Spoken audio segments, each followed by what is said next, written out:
there was a team during the draft that made a massive move. New GM, new head coach, new era. We're going to make a statement with a trade that we're going to make and a player that we're going to draft with that. They go up to number 2. They take Travis Hunter. And now the expectations are an exciting brand of football. It's not just Stoner as the general manager. No, new face down in Duval. Run it, Foxy. Duval. Ladies and gentlemen, Liam Coen. Yeah, Leo. Liam, hey. What's up, guys? We had to get it there. Had to get it there immediately. Okay, have to address it. Let's talk about it. Nick Sirianni at his opening press conference, he said, less thinky, more athlete takeover-y. We're planting seeds in manure. Dan Campbell in his opening press conference said, we're going to be a team. You knock us down, we're going to climb. We're gonna gnaw off a kneecap, man. And he got mocked and ridiculed. You have the Duval situation that we all talk about.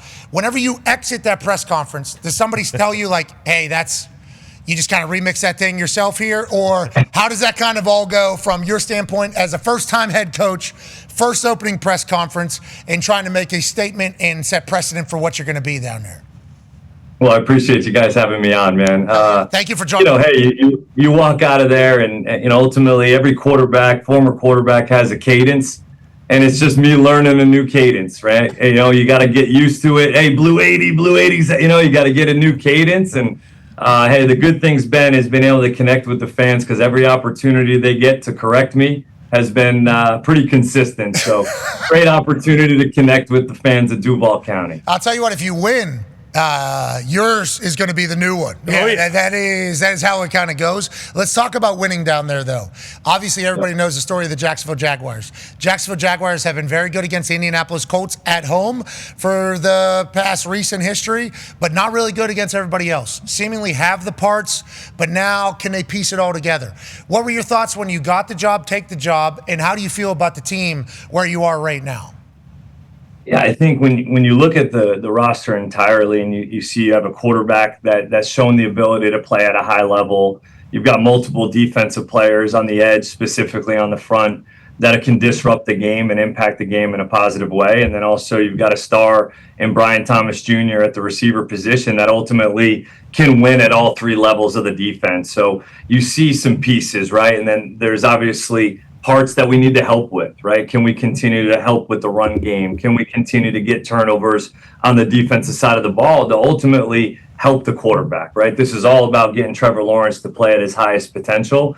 And we do have some pieces in place. We've continued to do so throughout the draft and pro free agency. And ultimately, we'll see what happens throughout training camp and into the fall. You've had a lot of success calling plays. We assume that will continue. And Stoner, general manager down there, I call it a promo. Whenever you speak in an extended period of time and you have a directive or a mission. The promo he cut about why you guys drafted Travis Hunter as a statement and what football can be and, breaking down boundaries and what the future and everything like that was unbelievable. When did you guys decide that we were going to make a play for Travis Hunter? This is a must-have for this Jacksonville Jaguars team. And when did you decide you were on board with the Travis Hunter experience as the head coach of the football team?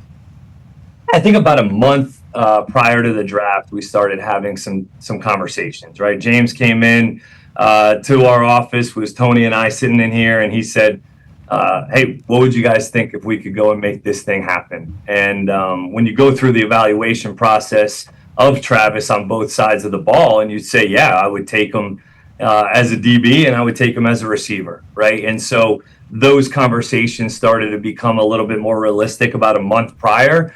And then, okay, you have to go through all the different scenarios, right? What happens when we give up this pick? What do we end up having to do to pivot? And ultimately, it just came down to, look, we want to get a player that wants to come in here and obviously be the best player that he can be. He feels as though he can do some phenomenal things in this league on both sides of the ball, which we appreciate. And we want to be able to give him that platform while also knowing that when your best players are some of your hardest workers and the guys that truly love the game, that love every aspect of it, that eat, breathe, and sleep this thing, that's who he is. And we do have a lot of those guys in this building. but continuing to add to that is what was really important. And those are the things that he brings. A month before the draft being like, so this guy's our number one DB and our number one wide receiver. Yep. So this is not, because Why not? it kind of popped up on draft night. I don't think anybody was predicting that. I think you guys kept that very tight, right? I mean, that had to be on purpose. Yeah, it was. It was pretty consistent throughout that we wanted to keep it quiet. Obviously, you didn't know specifically with the first pick of the overall draft that may have some implications. And ultimately, just I think, both organizations did a great job of keeping it professional, doing it the right way. Obviously we would love to have, kept a little bit more of our building inclusive on some of the decisions, but ultimately you have to make those decisions that are best. And it all worked out for the best. I think the Arizona Cardinals traded for like Hollywood Brown or something on draft night a few years ago, and nobody knew about it. He was even on a plane over there. So like the Jacksonville Jaguars trade, it not coming out, I think is good news for your culture, personally. I think that is good news for the state of your entire program. Go ahead, AJ. Coach, as far as Travis Hunter, like heading into training camp here in 5-6 weeks, whatever it might be, do you guys have a plan in place that you're going to build and put together for what you're going to put on this guy's plate? I mean, it's a great problem to have. Like, hey, where do we get him reps? Which side of the ball? How much do we put on him as far as the playbook and everything? Like, is there a plan that you guys sit down with Travis and think about what his training camp could look like?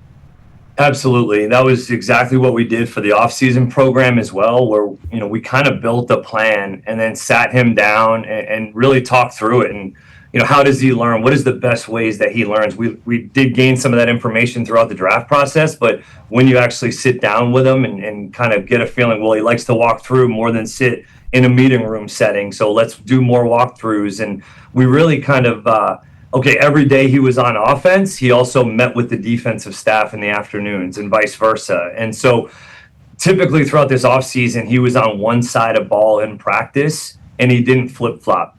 Today he did.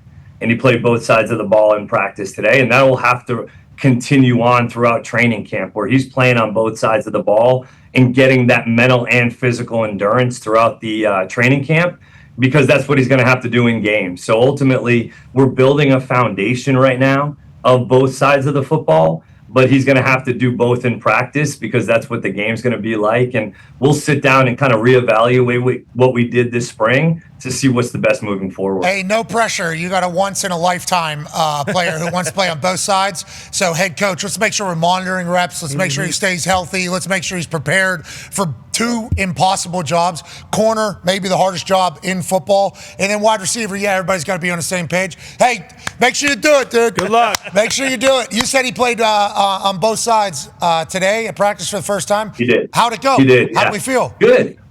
He, it's one of those things where he's learning continuously as we go through the install, right? And today we tried to keep it really tight with the install, let these guys go on the last day of mini camp, feeling confident, feeling fresh.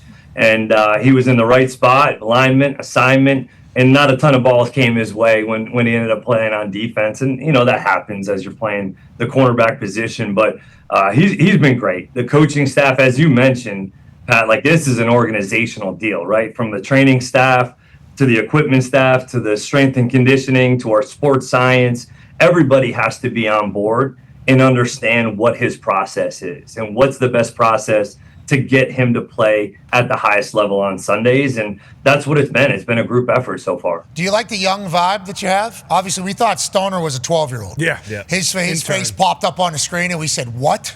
This guy, general manager, and then McVay came on. Obviously, ties you all together there. And McVay goes, don't sleep on my boy Gladstone. Do not sleep on my boy Gladstone. Feels like there was a mission from the Coen family saying, let's get our young group in here and let's grow with them. Is that kind of the mindset that you're seeing as well? A little bit. I mean, I think ultimately, we did have a little continuity being in LA for a few years, and the vision is very similar. And so James definitely has a little killer in him. I mean, he's a coach's son, and so at the end of the day, he's all about ball. The things that you guys would really appreciate and respect about the evaluation process with the draft. Those are the exact things that he really benefits from in terms of what he values in players. being football smart, savvy, not just all height, weight, speed, understanding the game. Do they love it? Do they live it? Those are the things that he really values in these players. And those are the same things us as coaches just naturally want in our players. So it's been great so far. He definitely has that young look, but man, he's wise beyond his years. Yeah, Coach, you guys are supposed to suck down here. I don't like hearing what you're saying. Okay, I don't like hearing what you're saying. We're looking for dogs. We like people that love football. We're trying to do things the right way. We don't need that. Okay, in Jacksonville. At all. We don't need that at all, especially as an Indianapolis Colts guy. We do not need that at all. And it feels like every answer you're giving is one that makes it a little bit bigger of a nightmare that down there in Duval. Yeah, you got it. There might be a real monster being built. Go ahead, Tone. Coach, does it give you confidence coming from Tampa that it feels like the talent on the Jaguars is similar? You're going to have two incredibly talented wide receivers, multiple backs that kind of remind me of the Bucs backs down there, former number one overall quarterbacks on both of those teams. Does it give you confidence or some sort of like reassurance that like, hey, as long as we kind of do what we did there, we're going to have success down here as well on offense? Yeah, that's a great question. I mean, every team's different, right? Every season's it's a new entity. Every offense is different, but there are pieces of things that we could learn from last year that can hopefully help us as we go, right? So we had those pieces in place. We had very good talent in Tampa, and Baker was an absolute stud to work with.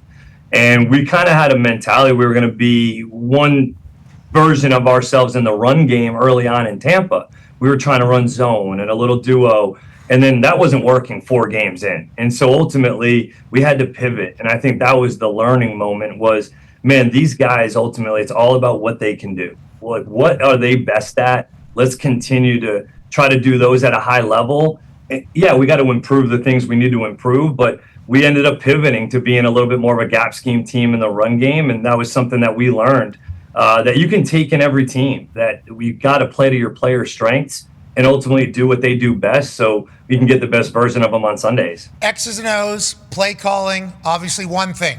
Head coach, there's a lot more to it. I assume you knew that coming into the job and are experiencing that right now. Connor has a question for you. Welcome back, Ty Schmidt. Thank you. Coach Coen, I don't know if you know this. This man was missing for 22 minutes because he had, potentially a couple Jack and Diets last night. Only two. And then a grilled chicken sandwich this morning, of course. I tell you what, I think I got E. coli from the lettuce. I think. Okay. Connor has a question for you, Coach. Sorry, he's battling this one. Hey, Grit. Hey, we're trying to build up this, Grit, Jom, and he's battling, and we appreciate that. Go ahead, Connor. Yeah, Coach. Coming from Tampa, obviously you need to kind of establish your own culture. I'm sure you picked up things there and with the Rams and things like that from all the places you've been. Go Minutemen, by the way. Shout out UMass. What is your culture, would you say? How do you kind of establish that culture? We kind of see behind you the, FAST acronym there, but what exactly would you say is your culture, and how are you going to get that implemented with all the players on the team that have been there for a while who have gone through a couple different cultures? Yeah, that's a great one. We want mentally and physically tough players that love to compete. And that's really what it comes down to, right? We definitely have a style of play in which you see behind me, and that's something that ended up taking along the way from things that you pick up from Sean and from Todd Bowles, and as much as you can learn from these guys that have led winning organizations, winning teams. And so we want to be as mentally and physically tough to have the mentality that we'll play anybody anywhere, and we got to go in a dogfight. That you don't want to line up and play us because we're going to be physical. And those are the things that we want to try to instill to compete and do right longer. Those are the things that we're really trying to emphasize. And it's a lot, man. You're trying to install new systems on two sides of the football. We kept continuity, which was really important within the special teams group, having Heath Farwell and our specialist stay consistent, who's a total stud. So, we're instilling culture. We're going through those processes, our style of play, how we want to operate, and also doing, installing new offense and defense. So these guys have done a great job. Ultimately, we want them to come to work every day and enjoy it. Truly come to work, pull in this building every day, which is amazing, and say, man, I can't wait to get to work. I can't wait to work with these guys. And ultimately, in the fourth quarter, when you got, everybody's got a why. Everybody plays for a reason. And ultimately, at some point, I want those guys out there to say, I want to go play my tail off for those guys, those coaches as well. And those are the type of relationships we're trying to create. I love that. And getting guys that love ball, I think that is so important. I genuinely, I don't know how you find who loves ball. Travis Hunter, everybody says this guy loves ball, and also he's incredibly talented. If you get a building filled with players that love ball, all the extra shit they'll do because they want to do it. It's like they enjoy doing it. If you get somebody that's just viewing it as work, then you got a problem. I think the culture is much easier to instill whenever you have guys that love ball. Feels like Stoner's got a good eye. Feels like Stoner's got a good eye for that, which once again, I hate. I cannot say this. I cannot say this. And you talk about your beautiful facility. Oh, I've heard. Yeah. I've heard the Coen family is going to build up an entire city within Jacksonville to make this team and all that. I hate that. I want to let you know I do not like that. But I love it for you, and I love it for the Jaguars faithful. Go ahead, AJ. Coach, yeah, I assume a big reason why you wanted that gig is because you have Trevor Lawrence already there as the solidified quarterback. I guess in your short time working with him this spring and summer, I guess what do you like about this guy, and what do you see him doing this year? Man, this guy has leaned into everything that we've tried to coach since getting here. From the moment that we arrived, it was, man, how much time can I put into this thing? All throughout all the phases, phase 1, phase 2, phase 3, calling the plays, multiple play calls, checks, protections. This guy's been up here in the building as much as possible, taking the work home with him, even though he's got a new baby at home, and he's working his tail off. And then you see him out here, and he's a natural thrower of the football. I mean, he can put the ball in places where he wants it to be. And now it's just about, hey, how can we play at a consistently high level, game in and game out, and also help him, right? We've got to improve the run game to be able to create a little bit more balance so that every throw isn't the biggest throw of the game. And then be able to turn the ball over on the defensive side of the ball to help him as well. But, man, been really impressed with his work ethic, his recall, his attention to detail, and he's doing everything we've asked so far and see nothing but good things for him moving forward. He has seemingly handled himself like a professional since high school. I mean, I remember the first game he went in for Clemson. They were talking about him being the next one. That's a lot of pressure whenever you're a teenager and they're saying you're the next one, you're the next one, you're the next one. He has handled it. We're getting to the point now, where there's another word that some people are throwing out. Do you feel the pressure of that, getting the most out of Trevor Lawrence? Yeah, I think it's natural, right? You feel the pressure you always as a coach want to try to get the most out of your players. And when you don't, you feel like you fail, right? Like that is our job. Our job is to put these guys in the best position to be successful. And you're constantly evaluating that process to get you there and to get these guys playing at the highest potential. So is it pressure? No, I think it's exciting. I think it's a great opportunity for him to show who he really wants to be, right? Like he has it. He has shown it. I mean, he led one of the best, comebacks in playoff history. I mean, the guy's got grit. He's played through a ton of injuries throughout his career. He's mentally and physically tough. He has these skill sets. So it's ultimately just about, man, just go let it rip. Go play free of failure. Go play with a supporting cast that we can continue to improve, and just go cut it loose. What do you like to do as a hobby? You a golfer? Most quarterbacks are golfer. You're a golfer? You're good? Yeah, I mean, I'm going to Scotland actually on Monday. My dad and my father-in-law are going on a trip. We got St. Andrews, Turnberry, Troon, Carnoustie, and Kings Barnes. Okay, so you're a stick. You what's your handicap? I'm a 9. Okay, so we're coming. Are we coming out of the? What are we? Are we coming out of the pocket? We short swinging?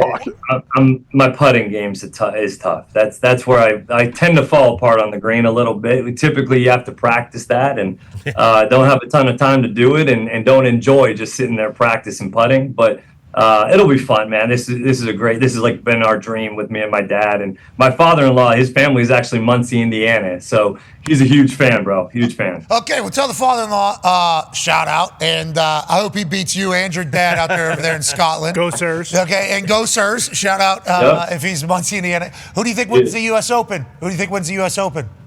Man, I got to go dark horse here, Harris English. Okay, I'm going to write that. I've never heard of this guy, so very dark horse. Harris English. Jackson, he's Georgia. He's been down here, got to know him a little bit, man, came to the draft, and he's just been a great friend so far, just getting to know him a little bit. I don't know a ton of the pros out there on the PGA Tour, but he's been a good one for me. You still spin it a little bit?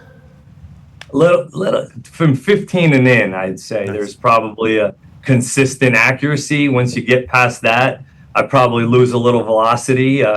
We did a goalpost competition today. I did not win.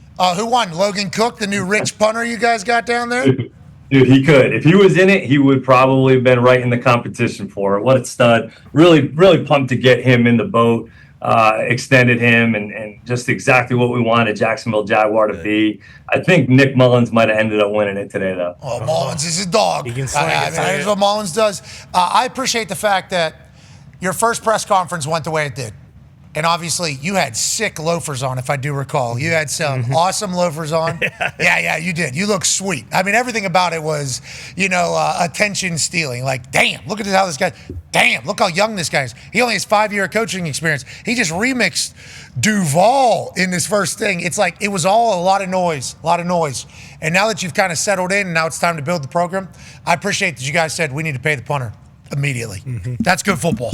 You guys know ball down there. I figured you would respect that. Yeah, massive respect. All right, good luck in Scotland. Good luck with your first year as a head coach for the Jacksonville Jaguars. Not too much luck, but you understand what I'm saying. And thank you for joining us, Coach. Thanks, guys. I appreciate you having me on. All right, tell everybody we said what's up down there, including Stoner. We love Stoner. Yeah, huge fan. That whole... Keep it going, man. Keep it going. That speech he gave about drafting Travis Hunter and it being a statement in like what football can be. Like, I listened to it, I'm like, hey, this high school kid, this guy, he's a dog through and through. Good luck down there. You're the man. It's him spinning the ball Appreciate it, guys. in practice. Yeah, you're right. I forgot about He's spinning the ball. Jacksonville's got He's a whole new great ball. vibe. Dude, he can throw it. He can catch it one hand. He went out, I think, beat Baselli one-on-one in hoops yesterday. I mean, man. Starter! Yeah. He's like that. Ladies and gentlemen, head coach of the Jacksonville Jaguars. Do good, but not too good. Liam Coen. Yeah,